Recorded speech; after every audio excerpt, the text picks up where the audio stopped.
Hey, we figured it out. Technology continuing to prove to be my weakest strength. I consider it a strength, just not one of the most prominent ones. All right, folks, welcome to Combat Zone Live. I'm your host, Ben the Bane Davis. We've had so much fantastic action over the weekend from a very, I would say, unique UFC fight night in Qatar, which had some pay-per-view level action. The stoppages, some of the knockouts that we got to see over there in Doha were really exceptional. I think that this event brought out some of the best from some fighters, and I wasn't really that disappointed. It was a earlier start time, which was great, and I was quite happy about all of the efforts displayed, except for one, which we will get into. I've got some news that I want to talk about as well. Obviously, some current trends, some of the most happening, latest, and greatest in the world of combat sports, and a clip that I want to show you because, in my estimation, it is the submission of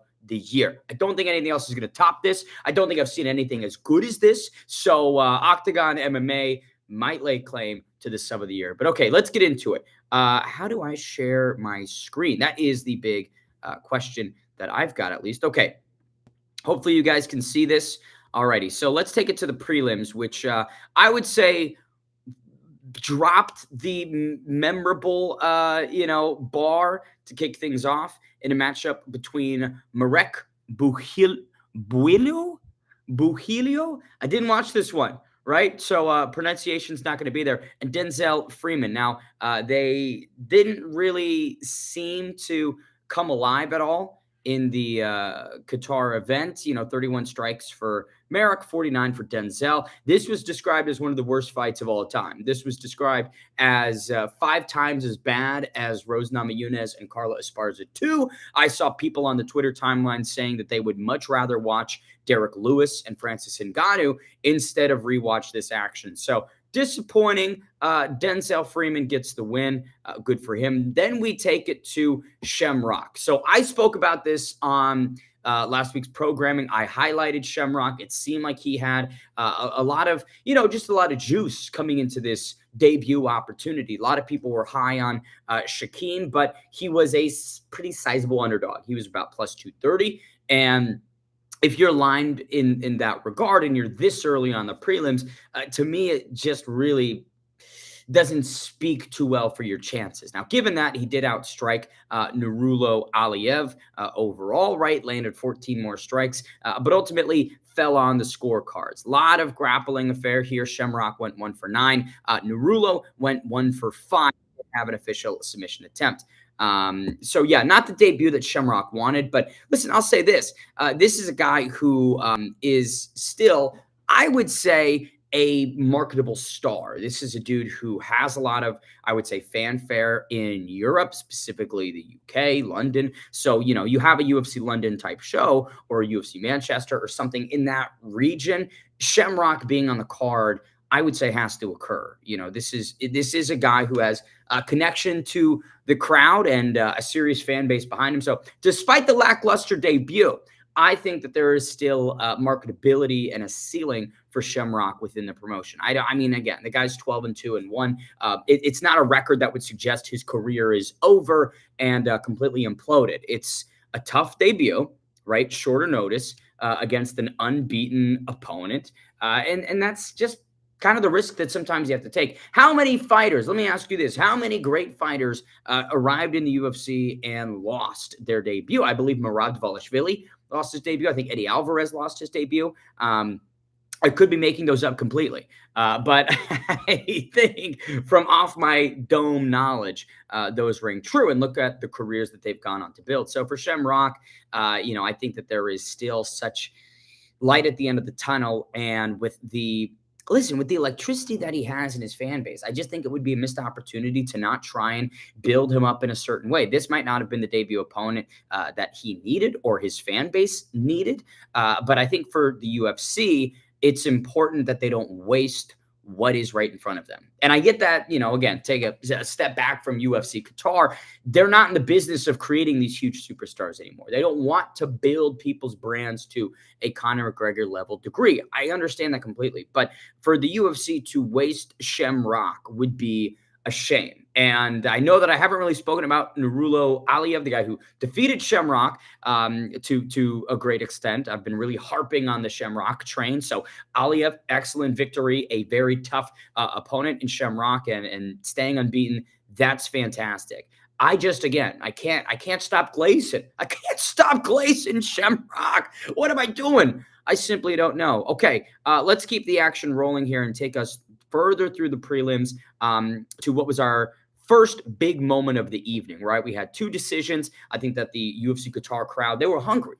Come on, they could tell that something was about to occur between Ismail Naurdiv and Ryan Loder. Now, this was a big experience gap. Loder was on The Ultimate Fighter. And coming into this, is billed as a grappler. He's got that American wrestling background, and against Ismail, it simply didn't matter. 90 seconds in, and Loder gets nuked by a fantastic shot from Ismail. Look at this strike differential. One punch on 4 attempts from Ryan Loder, 3 for 6 on Ismail, and that was all that it needed to be until it was over. K5 fired, my guy. What is good? I hope you're doing well. Ton Manso. Hey, how are we doing? Let me know in the chat which fights you guys enjoyed from this weekend's action, whether that was UFC related, whether it was boxing related. We do have some stuff to talk about with Devin Haney discovering that he's got power. Did anybody see this? A big knockdown en route to a decision victory over Brian Norman Jr. Devin Haney, talk about skills, but we'll get to it. Okay. Next up, we've got the brother of Ilia Topuria, Alexandre Topuria, taking on Beksit Almakin. So here's the thing that I highlighted on last week's programming. Beksit has only lost to Umar Nurmagomedov inside the UFC, and even in that performance, he knocked Umar down, still looked pretty good in defeat. Topuria initially slated against, I believe, who was he supposed to fight initially? Not Cody Haddon. I think that was Malcolm Wellmaker's initial opponent several weeks back before Ethan Ewing stepped in. I'm not sure. I want to say that this was some sort of an opponent switch. Maybe I'm incorrect in that. But either way, Topuria taking a bit of a step up, I would say. He was riding a 4-fight win streak, but I just wasn't really bought into some of his opponents, right? They didn't seem like extremely high caliber guys, whereas with Beksit, you have to respect it. You have to respect that this guy's only been defeated by Nurmagomedov. And now he's been defeated by Topuria. So Alexandre Topuria takes him to the scorecards. Looked really good. 2 for 7 on takedowns. Outlanded Beksit by 8 significant strikes. All around a solid performance. I think that this one showed that not only is Ilia Topuria deeply, deeply skilled, but his brother is also cut from the same cloth. Maybe not to the same caliber, right? I'm not suggesting that Alexandre Topuria is going to become a bantamweight kingpin anytime soon, but a win over Beksit certainly puts him on the right path, and I think we can all agree. My guy, Ton Manso, Ian Gary Machado. Dude, we will get to that one because I liked what I saw, and so many people in the mixed martial arts audience didn't. I saw so much Ian Gary hate, and I didn't understand that, but we'll get to that when we step into the co-main. K5, I was working, so I only watched the boxing. K5, listen, I love him, man. I love a guy that has the priorities right. You know what I mean? That's what it boils down to. Which one was, I'd love to know this, K5. Which boxing match did you enjoy the most? I know Bam Rodriguez had an excellent showing. You had the youngest world champion, I believe, Noakes, and I'm forgetting the kid's name. Again, I've got no notes in front of me. In fact, what I have in front of me was a buffalo chicken mac and cheese, and it's gone now. It's inside me. Okay, let's keep the action rolling at UFC Qatar. Our preliminary results and recap goes to Abdul Rahman Yakiayev, who just blitzed through Rafael, right? 33 seconds is just perfect. Like, you can't get a better performance than this, especially at 205, to display the agility, the movement that Abdul Rahman displayed is just, it's crazy. It's unprecedented. 11 for 16 on strikes in 33 seconds is bananas. Rafael, so overwhelmed, had no clue what was going on, got knocked down, and then was subsequently submitted. It was a nasty, nasty rear naked choke. Rafael, I don't want to disrespect the guy, but it doesn't seem like at this level he is competent. It doesn't seem at the UFC level Rafael is going to experience much success. And I think that's important to recognize before we overrate Abdulrahman Yakyayev, right? You simply have to factor in the level of opposition, and I just don't think that Rafael Cerqueira is UFC caliber.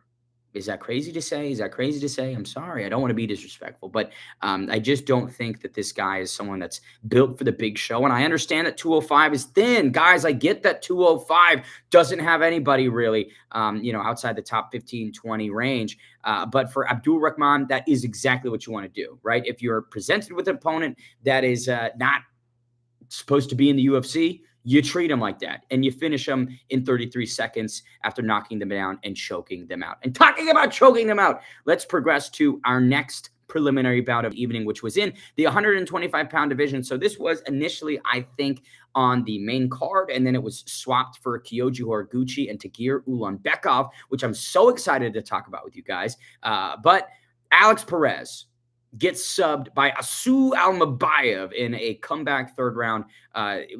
People called it a standing guillotine. It was not a standing guillotine. He pulled the guillotine, right? He jumped into it, but it wasn't a standing guillotine. It was just much more of a standard traditional guillotine. Either way, Alex Perez forced a tap, which is a shame. I really liked both guys in this one, and you could see a big differential, 84 total strikes to 68. Only 4 significant strike difference, but just an even bout with Alex Perez, I would say, ahead.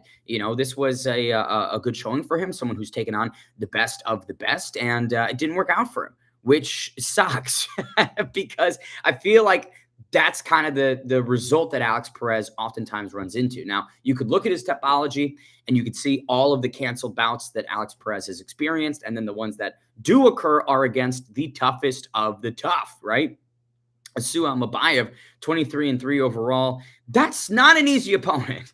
Let's not pretend that this was a walk in the park for Alex Perez whatsoever. Not that anyone did, right? But he only takes on dogs. And I hope that, despite maybe losing 3 of his last 5 or on kind of a bad skid right now, a lot of them stoppages, a lot of them submissions. I just hope that Alex Perez gets to stick around because he is a good litmus test for the division. If you can get by Alex Perez, oftentimes you are ready for a top 7 type opponent, right? So Asu Almabayev, maybe we'll see him progress a little bit deeper into the shark tank of 125. And talking about shark tank, Nicholas Dalby, a guy that swims in those waters. What a performance this was from Dalby. Guts it out to the scorecards. 4 for 10 on takedowns for Saigid Izagakmaev. I hope that's the correct pronunciation.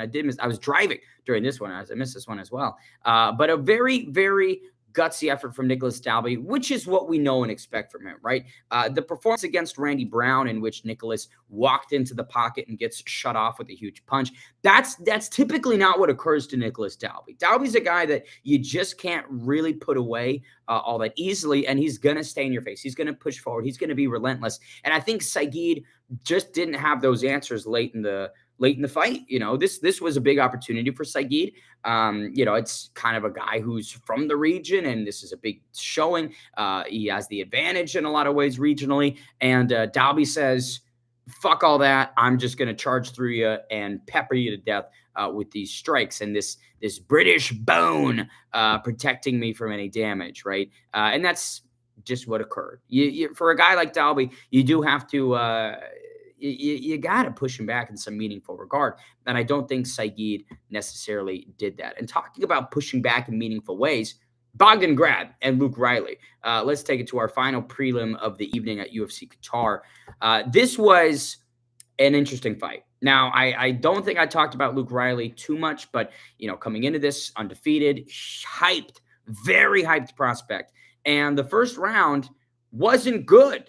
I think we can all agree. Bogdan Grad looked like he was in control, looked like he was going to rinse and repeat this grappling, suffocating approach for the next 2 rounds. And I sat there and I thought to myself, oh, here comes another debut that goes awry. Here comes another debut that simply is, these guys not built to the same degree that the hype would suggest. And then I was wrong. And that was all washed away when a fantastic left hook in the pocket sits Bogdan Grad down. One of the best left hooks you're ever going to see. One of the cleanest most economical left hooks, no wasted movement in that sequence. It was perfection. And Bogdan, to his credit, gets put to the canvas, but isn't out at that moment. But some very selective ground and pound from Luke Riley finishes the fight early in the second frame. Big comeback from the kid. I didn't know if this played out like a grappling match, right? And it was just pure, Luke Riley trying to engage Bogdan in the grappling and beat him there. I don't think this would have worked out for him. I think that Bogdan would have, presented the veteran experience and given Luke Riley some questions that the kid couldn't answer. But because this starts on the feet every single round, Luke dispatches him quickly and, in my opinion, right, really announced himself to the featherweight division. Or excuse me, not the featherweight division. What am I talking about? Yes, the featherweight division. Bogdan grads a featherweight? That's hilarious. I thought he was a middleweight for some reason. But yeah, great performance from Luke Riley.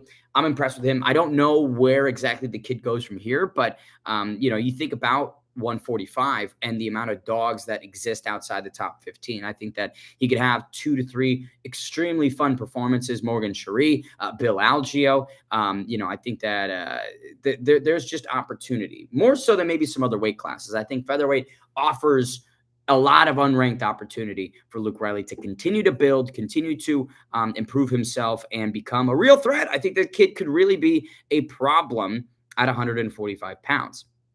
Okay, let's take it to the main card of UFC Qatar. It kicks off with Tagir Ulanbekov and Kyoji Horiguchi. Now, this is pretty crazy. So, Kyoji Horiguchi, look at this strike differential: 120 total strikes to 10 from Tagir Ulanbekov. I don't know what occurred in Tagir Ulanbekov's game plan or how this completely fell apart for him, but this was an awful performance from him. He seemed completely out of his depth, completely overwhelmed, had no answers to Kyoji Horiguchi. And I was battling this week, guys. I was battling this week because I was suggesting, originally this was on the prelims.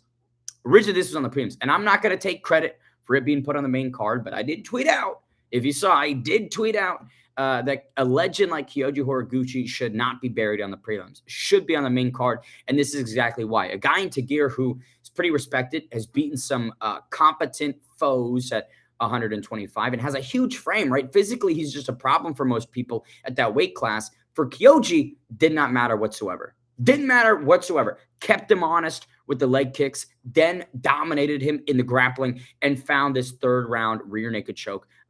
It was just fantastic. Yeah, you could see 2 knockdowns on the stats. Outstruck him by 110 strikes is bananas, right? 49 significant strikes to 6 over a Dagestani prospect in Qatar. I think for a lot of Japanese mixed martial arts fans, they are waiting and hoping that they find more representation, beyond Tatsuro Taira. And I think that they get it in the sense of Kyoji Horiguchi, who went 7-1 in the UFC way back in the day. That lone loss, Demetrius Johnson, 9 years since his last UFC bout, comes back and beats the fuck out of a big prospect in Tagir Ulanbekov, who, I use the word prospect in that, he's on a win streak, has beaten, great foes, but Tagir is not the youngest guy in the world. I think he's 36 years old. So when I say prospect, I mean more so in what he's accomplished and less so in maybe his age and the biological side of things. But either way, Kyoji back in the UFC, inside the win column, and at a time where, guys, at a time where 125 is so crazy. You've got Josh Van, who bursts onto the scene, and after his knockout loss to Charles Johnson, I think a lot of fans were asking themselves, okay, well, where's Josh Van going to go? Maybe in a couple years we'll see him rebuild. Maybe in a couple years he'll find that hype that he had. Well, Josh said, I'm on a different timeline, boys and girls. Instantly pushes him back in, gets the train on the tracks, and now he's contesting for the throne in December. So flyweight, it's a very peculiar status with the rankings where you could just blast past so many people. And for Kyoji Horiguchi, you think about the Ryzen, decorated time of his career. You think about the Bellator championships. You think about that initial UFC stint where he went 7-1, and now dispatching a guy like Tagir. Hey, gang, am I crazy in saying we should fast track the Gooch? Am I crazy in suggesting that we send Horiguchi and we strap a rocket to him, and boom, he goes to a top 5 opponent next. Am I crazy, or is that just what should occur, right? Kyoji Horiguchi taking on Brandon Royval. Kyoji Horiguchi taking on Brandon Moreno.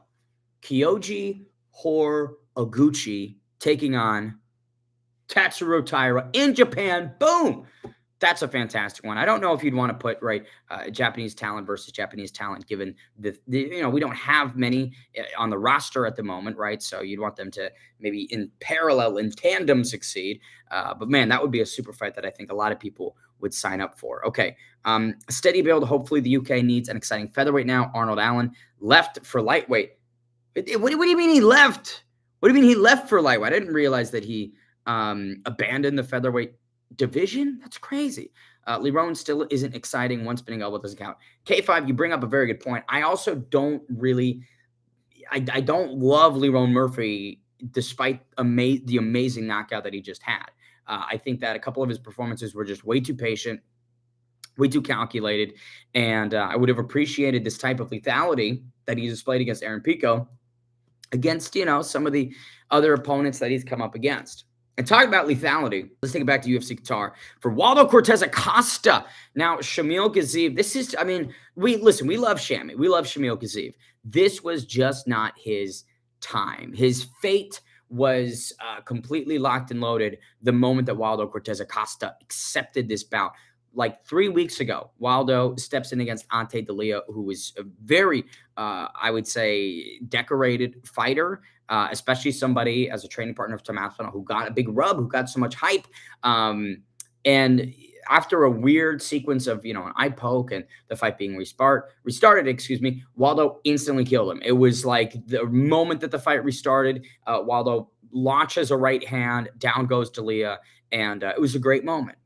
And now he's back 3 weeks later, stepping in for a Sergey Spivak, which honestly I feel would have been a decent stylistic matchup for Shamil Gaziev. Am I crazy in suggesting this? That Spivak versus Shamil, big age differential, but I feel stylistically Sergey doesn't have the pop, the punch, the bang, the snap, crackle, boom that Shamil Gaziev does have. Unfortunately for Shamil, the guy who stepped in does, and it's just on a weird.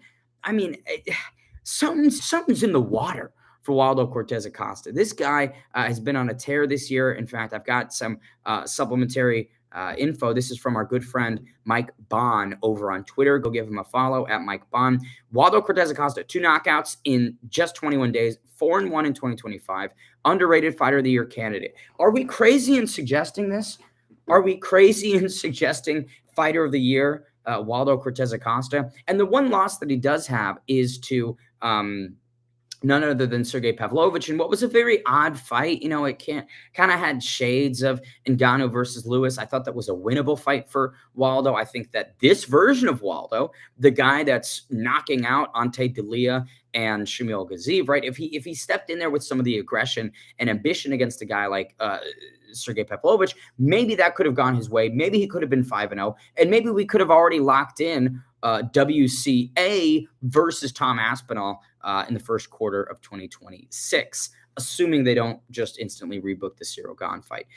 Cortez Acosta eye patch gimmick is really helping him, gives him 2024 Tane Tonga aura, if you watch WWE. K5, I love WWE. I have not watched too much of it in the last couple years. I know that John Cena is on his the Final Time Is Now tour, which wraps up in about 2 weeks. But I have to admit, I have not tuned in as much as I should to the pro wrestling sphere. But you're right. I mean, the guy has the gimmick. He's got the eye patch. He's, talking about being a pirate. I love the pivot and the personality that Waldo Cortez Acosta is showing. And listen, as someone who lives in Phoenix, he's in Phoenix as well. I have a preference towards State 48 fighters. I try and remain neutral, but I always hope that Arizona-based guys can get it done. And Waldo Cortez Acosta, something just switched in his mind, right?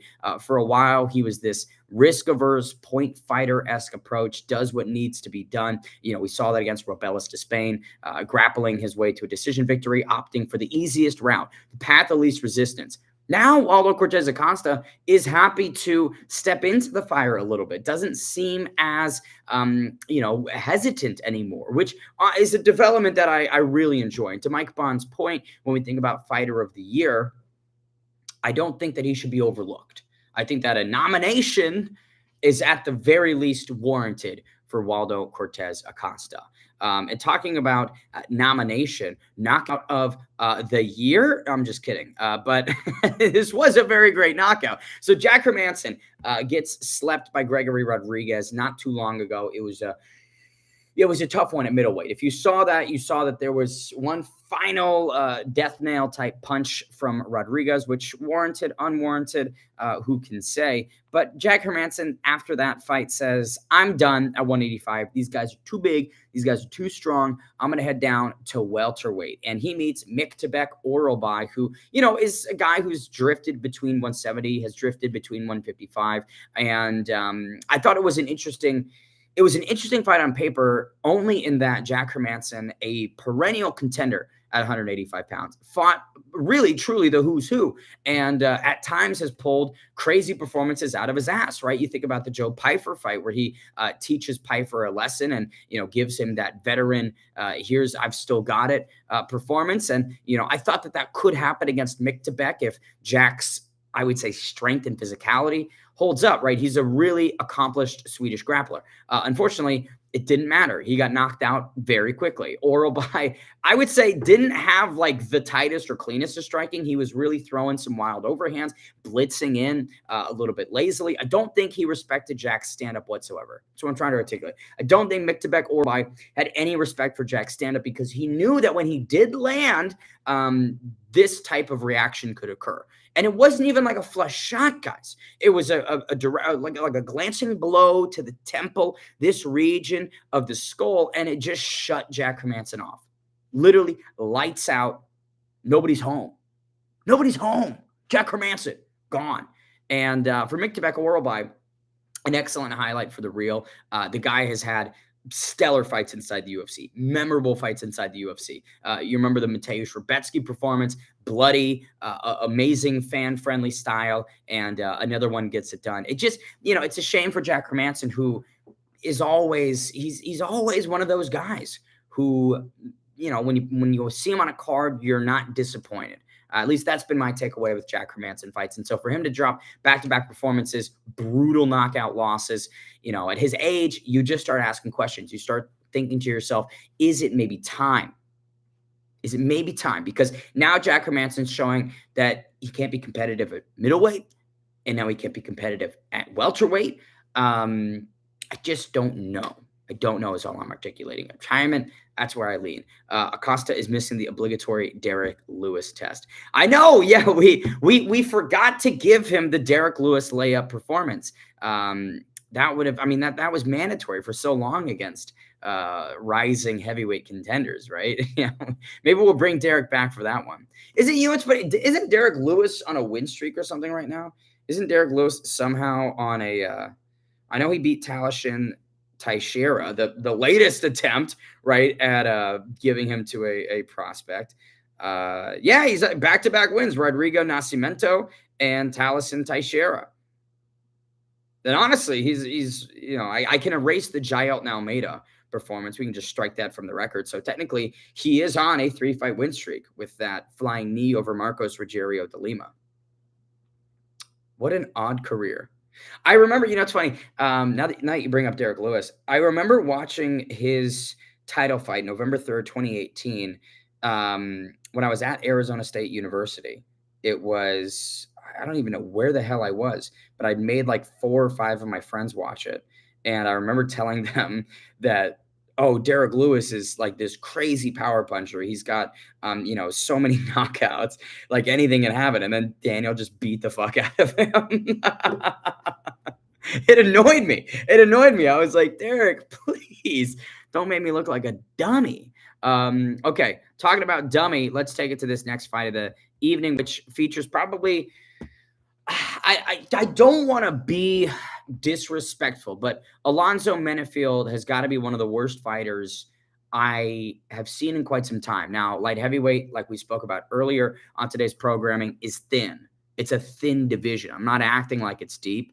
But Alonso has just had like the worst game plan of all time in some of these fights. In this one, he backs himself up behind the black lines, sits on the cage, lets Volkan Oezdemir get off 4, 5, 6 punch combinations, and then ultimately gets TKO'd very quickly into the first frame. Doesn't land anything of substance, doesn't even look like he has an idea of what to do. It reminds me of his performance against oh God, who was it? Who was it? Who was it? Who was it? Was it Carlos Solberg where he just ran across the cage and then got TKO'd instantly? Reminds me of that kind of effort. He just didn't seem to display anything. He just won. He winged a couple right overhands, missed on 5 of them, and then got TKO'd instantly. Was he trying to rope-a-dope? Was he trying to burn Volkan Oezdemir out? Why would you do that? When this matchup was made, I looked at the betting line for the props, and Volkan by KO was like plus 120, plus 130. That was generous, right? They should have bumped that down to like minus 150, which that'd be extreme for a prop bet. But Volkan Oezdemir is such a deceptive, tough test at 205. The guy's not a huge talker. And he's had some tough performances. Let's not pretend like this guy's a world beater. Prochazka came in and smoked him. His title fight with Daniel Cormier, he got completely smoked. People have been able to outpoint him, right, in the form of I believe it was Dominic Reyes who was able to outpoint him back in the day. So it's not like he is this juggernaut, but for people that aren't of a top 15 caliber, he becomes this really insanely difficult test that very few people can really pass in a meaningful way, right? Alonso is the latest victim, but you look at Johnny Walker, who was KO'd in June of last year. You look at Bogdan Guskov, who gets submitted in the first round by Volkan. That's who I was thinking of. Bogdan Grad and Bogdan Guskov. I've morphed them together. You look at Paul Craig, who couldn't get it done way back in 2022. I think that Volkan's a guy that doesn't really get as much respect as he deserves, and that's a product of not having these consistent strings of success. He will beat a couple of guys and then lose to a top-ranked guy, and then his momentum is kind of gone. I think that his progress gets stunted, but you see him get prime booking in some opportunities, right? Third to last fight on a big card like the UFC Qatar Fight Night one, and lives up to it with a good performance, right? A good knockout. But I just kind of like I spoke about earlier, Alonzo Menefield is not a guy who I feel should be in the UFC. He has physicality. He looks like somebody that should be this ultra well-rounded athlete and some guy who's capable of doing so much. But I'm sorry, the guy's fight IQ is in the gutter, and it feels like someone else should have that roster spot. Call me crazy. But I'm not bought in on the Menefield train. Okay, taking it to our co-main event of the evening, Ian Machado Gary and Bilal Muhammad. We spoke about this one a little bit ago. I want to dig quite deep into it. So you see total strikes pretty even, 97 on Bilal's side and 96 for Ian Gary, but significant strikes, almost a 20-strike difference, with Ian being the more, I would say, economical, more efficient, more accurate striker, over half of his significant strikes landing. 0 for 2 for Ian on takedowns, 0 for 7 for Bilal on takedowns. Now, I saw this discourse unfolding online, people suggesting, Bilal Muhammad's just having kickboxing matches with Ian Machado Gary and JDM. That's not what occurred, I don't think. I don't think that Bilal Muhammad was planning on having kickboxing matches or straight striking affairs with these high-level welterweights. I just don't think that he can implement his grappling. I don't think he can implement his grappling as effectively against this level of opposition. Ian Gary is a guy that is so frustrating to fight. He's so frustrating to fight because he's one of the most well-rounded, if not the most well-rounded welterweights. And I say that with the full knowledge that Shavkat Rakhmonov has a decision victory over him. I like the boxes that Ian checks. Everything is like finely tuned. And listen, he's not the most fan-friendly guy. He's not the most entertaining of fighters, but I really, really respect how he can truly neutralize his opponent's best strengths. For Bilal going 0 for 7 on takedowns against Ian Gary is just, it's really impressive. And, it was a close fight. I personally had it 29-28, first and third for Ian Gary. And I think that Ian could have a problem in which he fights to the opponent's level to a flaw, right? I feel like Ian Machado Gary has this tendency to create really, controversial is not the right word. However, I did see a post that said Bilal got robbed, which had 11,000 likes on it. So, clearly there's a decent percentage that believes Bilal should have been the winner. And that's what I mean.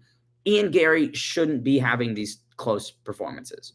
That's just what I'm suggesting. I feel like Ian Gary has the skills and the ability in the frame at this weight class to have shutout performances where he's completely nipping his opponents in the bud. I'm not saying necessarily finishing them, but a performance kind of similar to the Carlos Prates fight, minus the last 2 minutes of that 5-round affair. Ian was in the driver's seat and was controlling Carlos, doing whatever he wanted to him, and striking quite efficiently and effectively. People tend to forget because the last minute was such a significant sequence. It really overshadowed the 4.5 rounds that came before it. But Ian was beating Carlos Prates post to post. And I just feel like he should do that to more opponents. Now, credit to Bilal because, I think it's more of a testament to how tough, durable, and elite Bilal Muhammad is, that it was so close. And, the fact that a guy in Bilal Muhammad could have a, largely striking centric fight with Ian Gary and make it close is crazy, right? It's crazy. I really, really love the development and evolution of Bilal Muhammad in that he was able to build back from, a couple defeats, especially that first Vicente Luque knockout loss, and build himself into a champion and seemingly unlock something, right?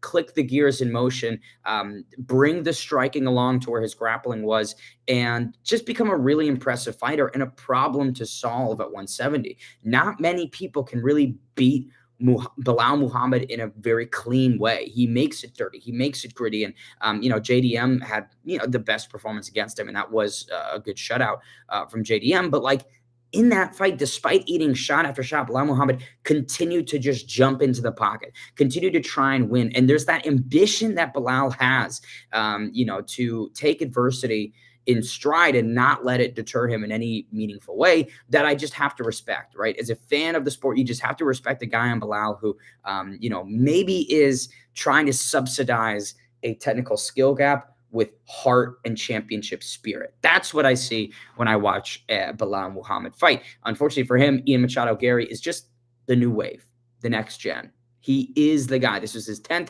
UFC victory, ties Conor McGregor.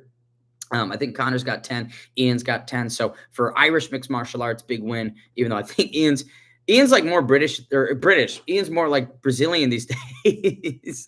And I will say this, there was a couple things I want to bring up and talk about as it pertains to Ian Gary before we even get into the main event of the evening.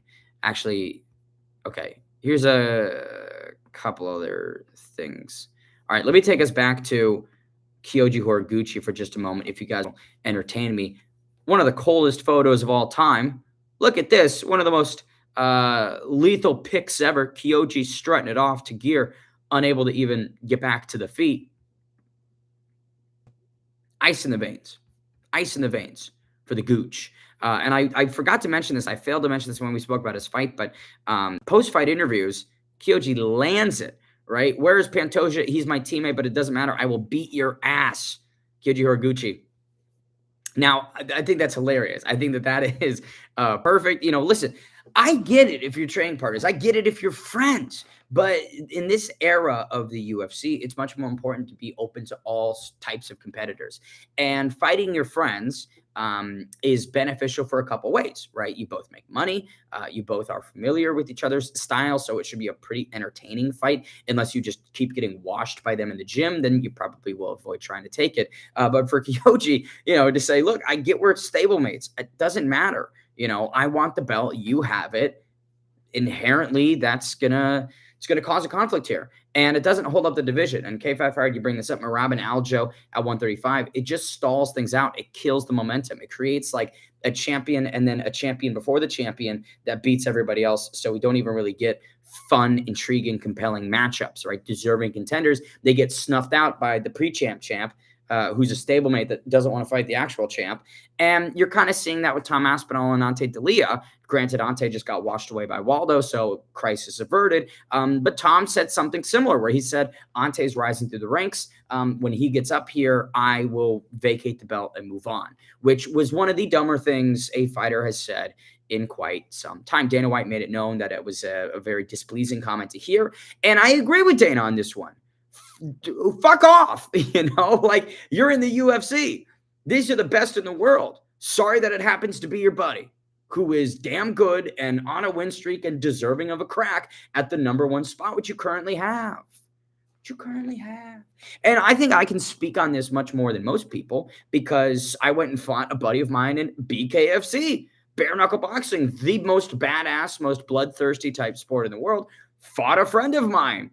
Didn't have any qualms about it. So I have a peculiar POV when it applies to competing against your friends and a satisfaction for someone like Kyoji, who is acknowledging that relationship, but not allowing it to stop him, not preventing a matchup from occurring that fans would want to see. I think fans would love to see Tom Aspinall and Ante D'Elia if Ante had continued to rise, right? It's intriguing. It's new. I think fans would love to see Kyoji Horiguchi and on Alexandre Pantoja. I think fans would have loved to see Aljo and Marab, like you mentioned, K5. It's a part of the sport, K5. I fought my friend twice for 10 rounds, and I'm fighting someone I'm cool with next weekend. It's a part of the sport. This world is too small to only, fight people that you're not familiar with, don't have a semi-warm or semi-founded relationship with. The world's too small. Get over it. You're making money. And I think that it's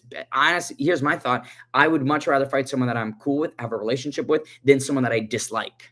I don't want to go into a fight with, a real mean bone in my body where I'm going to overextend, where I'm going to fight emotionally. I'd rather fight a buddy of mine where it's like, hey, we're both cool. Hey, nice punch. Here's one of my own, So things in that realm. But okay, so where was I? I guess I don't have the clip, which is a true shame, but I was going to bring up this backstage altercation between Khamzat Chimaev and Ian Machado Gary. Gang, I don't know if you saw this one, but it was a weird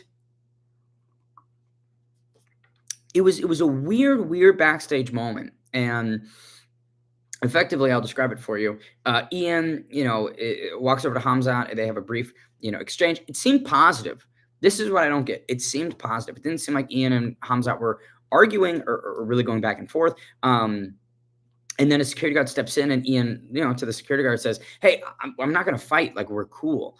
And at that moment, Chimaev gets activated. It's like something clicked in his brain where he heard the word fight and he goes, yes, my purpose. And he, pushes Ian Gary and, says something about, fighting him or, he gets activated.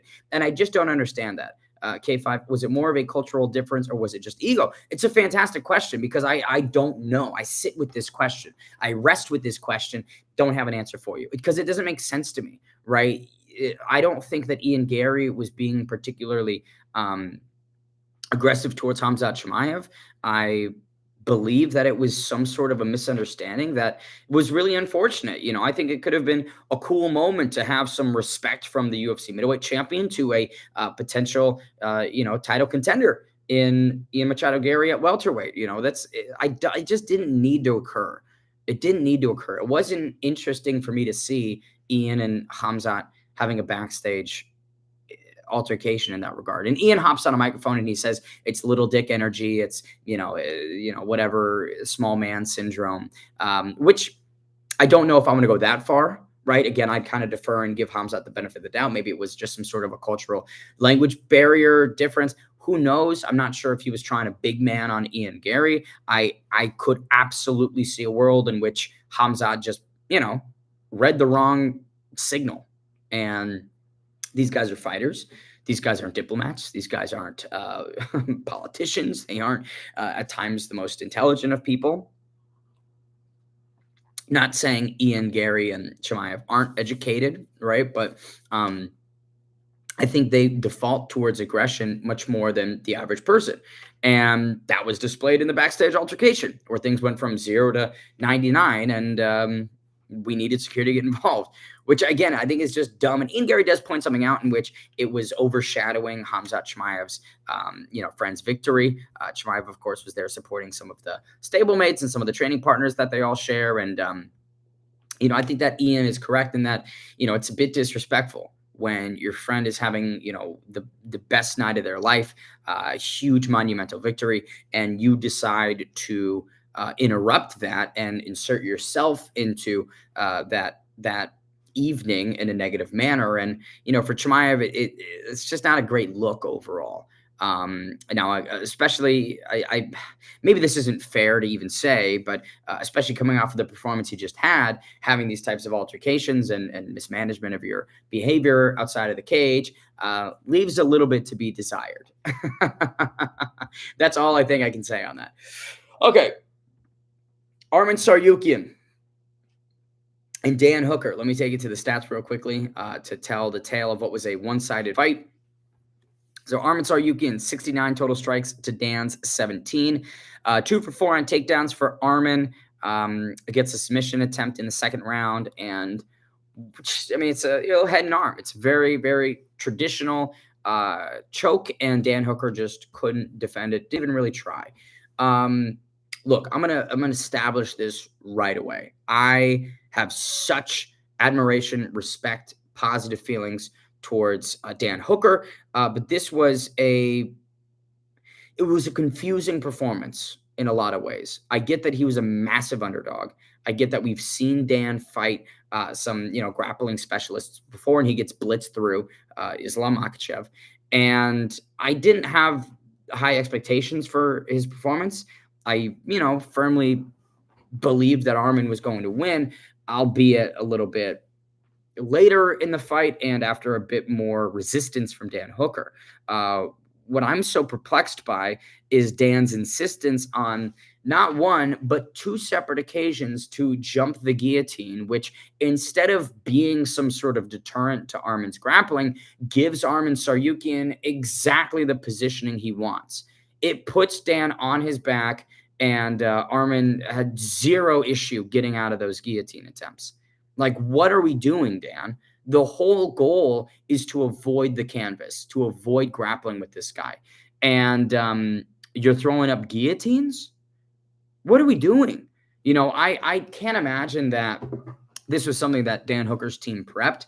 I can't imagine that it was part of the game plan, that any logical, rational, sane-minded person would instruct Dan Hooker over the course of 8 to 12 weeks that the jump guillotine is the move. That's what that's part of our plan A to stop Arman's grappling, is to jump guillotine and give him exactly what he wants, right? Like, I'm sorry, but what are we doing here? And it frustrates me even further because when you saw Dan and Arman clinch up and specifically against the cage, right, it was reversal after reversal, Dan digging for underhooks, Dan defending effectively. It's not like he was getting taken down on every single attempt and losing every single semi-grappling exchange. That's not what was happening at all, So it just makes the decision making even more confusing. It makes the fight IQ even more frustrating. And for Dan Hooker, I guess all I can say is I hope that the paycheck is good. But I'm just not interested in seeing Dan against elite opposition. I don't think that he possesses that ability. He is not the guy that is going to be challenging for a UFC title. Maybe at one point in time, there could have been a scenario in which, because of how the division shakes out, he becomes, he became somebody that was near the top. But when you think about it skill for skill, there's just huge gaps in what Dan Hooker can do. He's a very, very fun striker, a great brawler, one of the most durable people inside the UFC, outside of the Arnold Allen fight. And I feel like matchmaking him is very important, because putting him up against anyone that has an ounce of grappling acumen seemingly gets through him. And that's maybe downplaying, right, both his takedown defense and downplaying Arman Saryukian and Islam Makhachev's grappling, which is of course world class. But I just feel like I don't need to see Dan Hooker against somebody who is going to grapple. I don't need to see him against somebody that has that ability to put on a performance like this, where they just completely wash him away. It actually, funnily enough, makes the Mateusz Gamrot fight even funnier, and both for Dan and for Arman, right? Like, how did Mateusz Gamrot beat Arman Saryukian over 5 rounds? Had scrambles that he won against Arman. Gets the nod from the judges just to get not destroyed's not the right word, but beat by Dan Hooker, dropped and loses on the scorecards. It's just odd. It sounds like when Warren Spencer shot on Dylan Dennis. Same level of confusing decision making, same shocking, what are we doing here type move. And I get that the UFC is in some hot water with the gambling situations going on. And you look at 2 different times where Dan's jumping guillotine, and you just go, what are who had money? BSD versus Dan Hooker. I need it. See, that's exactly the type of fight that I'd love to see. Benoit Saint Denis versus Dan Hooker. I think would be a perfect one. I think that they're kind of on, opposite trajectories, with Benoit building himself back up.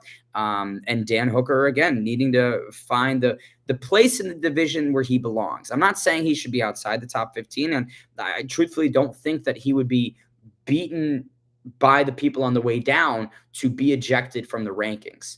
I just don't think that he's a top 5, top 6, top 7 guy. I feel like if Dan Hooker had the number 12 or number 13 ranking forever, that'd be, that makes sense to me. That would make sense to me. Okay, actually, speaking of though, let's just head to the rankings really quickly. So at lightweight, Dan Hooker, currently the 6th ranked competitor. Benoit is the 8th ranked competitor. Would absolutely love that fight. Renato Moicano, who's number 10. I think Dan Hooker versus Moicano would be pretty funny.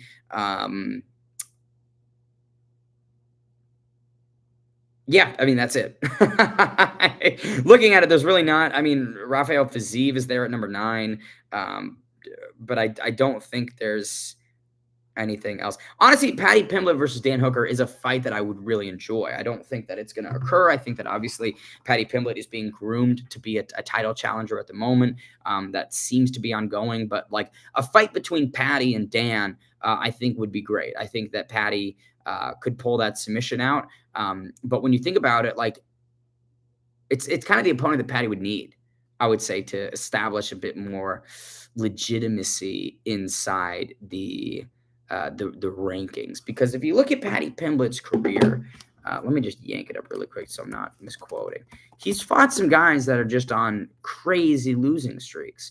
His most recent victory coming over Michael Chandler. It's a 3rd round TKO, but Chandler was on, I think, a 3rd loss in a row. Bobby Green was on a bit of a losing streak. Tony Ferguson, a ridiculous losing streak. And then before that, he fought Jared Gordon, who, in my opinion, beat him. So the last 3 wins of Paddy Pimblett are a little bit fraudulent to catapult him to the number 5 ranking in the world. Like, this is definitely some manufacturing, some luck. It's exactly the circumstance I was just talking about with Dan Hooker, in that, the division shakes out in such a way that you get benefited by virtue of either what's happening around you or what you do directly at opportune times.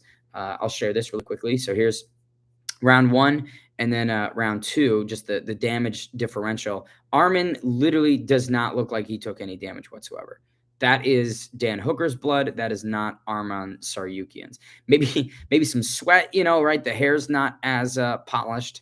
But yeah, it's a tale of 2 different bouts here. Arman Saryukian, nothing but success against Dan Hooker. Unfortunately for Dan, a tough night at the office where he couldn't get much done. I will say, on those, guillotines that Dan Hooker pulled, Arman did display some very unique defense. This was a odd move where he would like alligator roll out of it. The ridiculous dexterity that takes to blow through that position. I've never seen defense quite like that. I've never seen someone defend, a guillotine in that fashion, where they're inverting their whole body and you know, trusting themselves to get out of it in that fashion, right? I would almost have concerns about injuring myself by doing a move of this caliber, right? That seems like something that's quite risky, high risk maneuver. Patty doesn't seem to initiate the grappling too much. Bobby Green shot, Chandler shot, risky standing with Dan. Exactly. Yeah. Patty and Dan, would be an interesting fight in that. I think that the striking would show us a bit more about Paddy Pimblett. You put Paddy up against Ilya right now, Ilya completely smokes him. You put Paddy up against who else? I mean, Paddy and Justin Gaethje would be fun. That is a fight that I really wouldn't mind. But Gaethje seemingly does not want to take any fight that isn't attached to a title, which I don't get that. That feels like that's some entitlement there from Justin Gaethje that I just can't really quite wrap my finger around. I get that the guy's a legend. I get that he's, been there and done that many times before, but let's not pretend that Justin Gaethje has had the most success-filled last several years, right? After, being choked out by Khabib, being choked out by Charles Oliveira. I think his only wins in the last couple of years has been Rafael Fiziev, Mike Chandler a couple of years back. Who else did Gaethje beat? I can't really recall. Maybe I'm a casual. Who knows? Okay, let's take it to a assessment of this action from our friend Brian Campbell.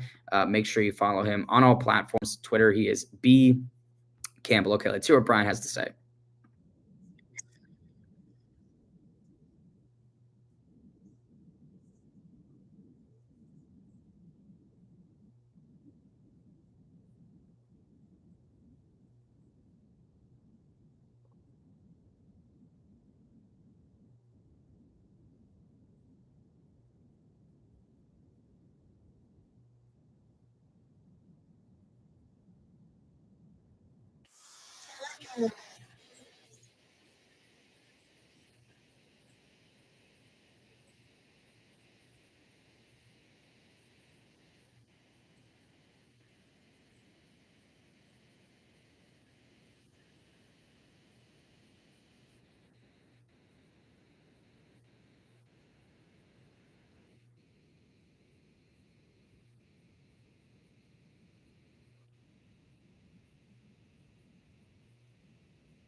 God, I love when Brian Campbell gets activated.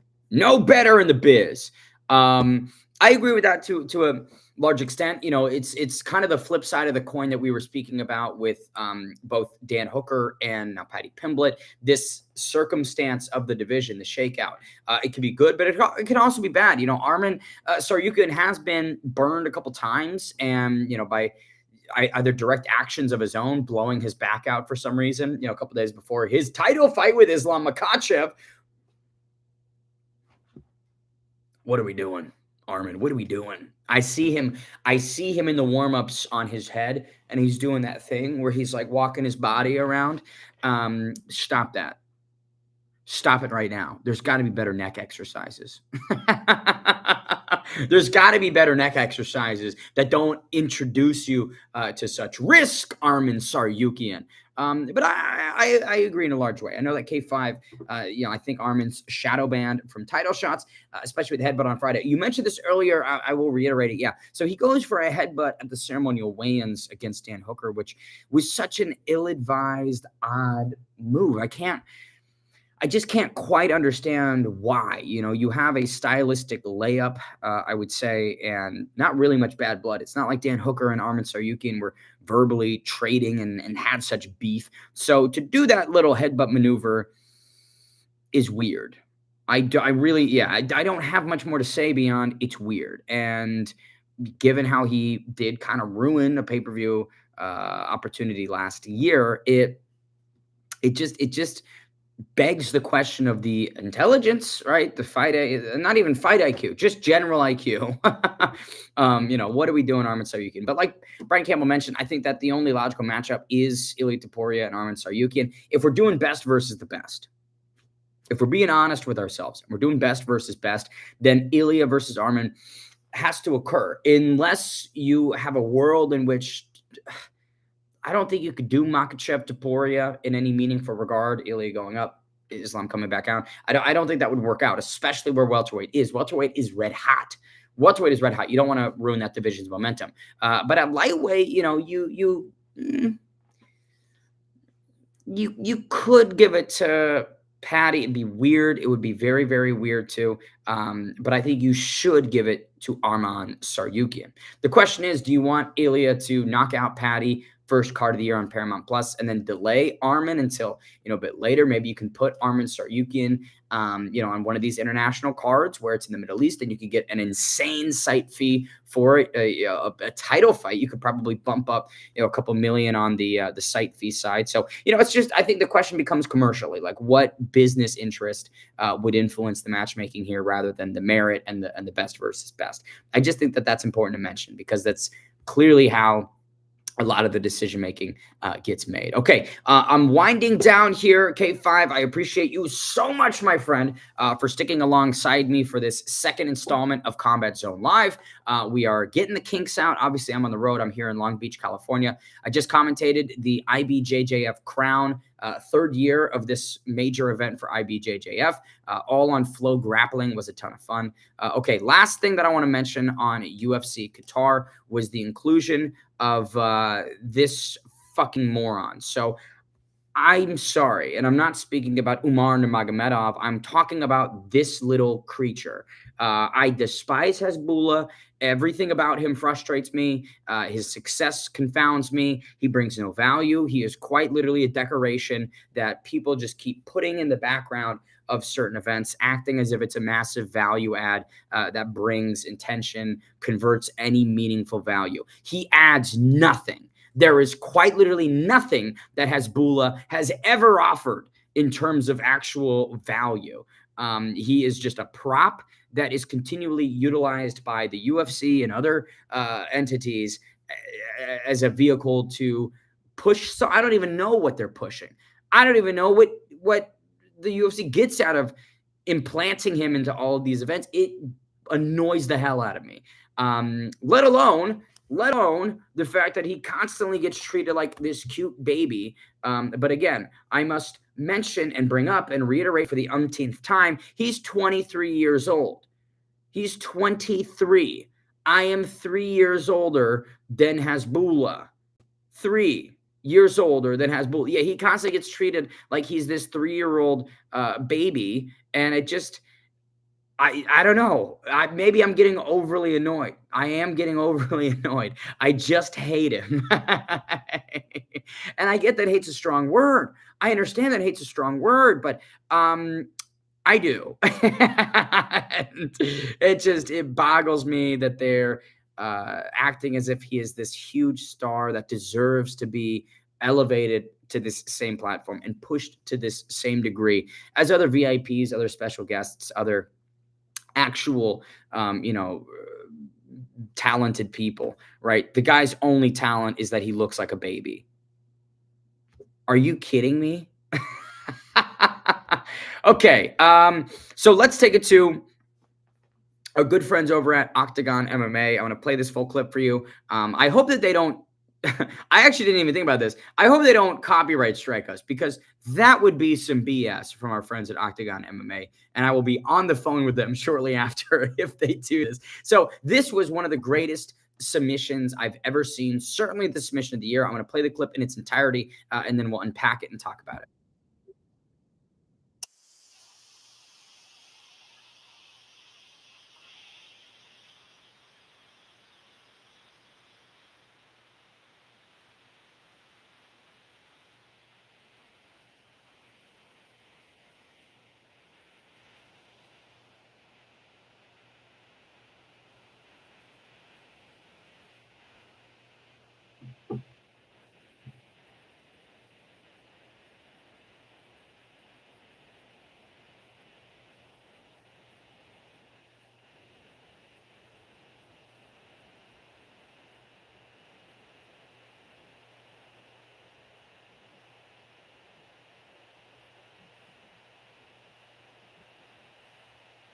just ridiculous. Isn't that just ridiculous? I got another angle of it. So he's got him up, and he's safe, but then it gets tighter.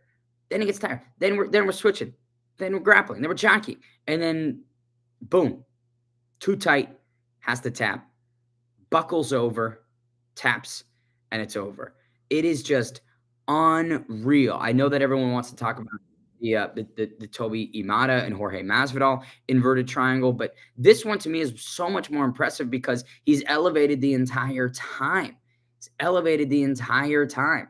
Like, to find this sequence when you are like reverse backpack is just, it's insane. I mean, he literally is going off of a touch only policy. Can't even see what he's doing with his legs. Can't even see what his competitor is doing with his arms. Yet finds this sequence just unreal work over at Octagon Mixed Martial Arts, which again is just showing that they are again one of the best in the world, one of the premier mixed martial arts institutions. I hope that for Octagon this year that we see them branch into greater waters, whether that be maybe doing shows in different locations, maybe bringing in some larger stars. I know that they have Friedrich, the Neanderthal, who has captured so much interest, this really crazy grappler who's quite green in his career, but is a marketable guy. And the guys over at Octagon, boy, do they know how to market. And this sequence right here, again, I can't help but show it to you all and present it as the submission of the year because it's one of the most insane subs I've ever seen. Come on. How mind-boggling is that? Inverted triangle, center of the cage, just ludicrous. Okay, so we've got a couple more minutes here, and I want to open it up. We've got 5 people in the chat. Make sure you like, make sure you subscribe to Watch Stadium. We've got some really excellent stuff coming your way. Any big topics we can talk about? Any big maybe Q&A, or if you guys want, I can show you an unreleased video, some content that we have coming to the Stadium channel and to Bally's and Watch Stadium this week that I just got from the editor. It's hot off the press. And in fact, I haven't finished watching it. So I'll give you a minute or two to pop down a reply, whether it's that unforeseen piece of content that my bosses haven't even seen or other topics we want to get into. Before we close out today's episode of Combat Zone Live, I'm trying to think other news-related things to even speak and discuss on. I can't think of any. How does David Benavidez get a cruiserweight title shot from a win at light heavyweight as he's just moved to light heavyweight himself? Actually, no, that's fair. So we didn't even talk about the boxing, K5. I know that the boxing is what you were able to witness over the weekend. Let's get into it. So Brian Norman Jr. was on such a tear, and the world was watching his bout with Devin Haney because I think most assumed that this was maybe going to be the end for Devin Haney, right? Maybe, it's going to be too much. I know that he, found the win over Jose Ramirez, but very disappointing affair. The no contest with Ryan Garcia where he got beaten around like a drum. And with, Brian Norman, the champ, defending the title 2 occasions. But Devin Haney comes in and tears it away from him, drops him, takes him to the scorecards, outboxes him. And Devin Haney, to his credit, or rather not to his credit, the exact opposite. He kind of did what Devin Haney does in the pot shotting and the playing and the boxing and the low output. I don't know. I'm not going to, how do I phrase this? Because I have a lot of respect for what Devin Haney did, right? For Brian, a guy as hyped as Brian Norman Jr., who was billed as this really excellent prospect, a new wave type guy. For Devin to do what he did is impressive. Not going to pretend that it wasn't. But I just don't love how he fights.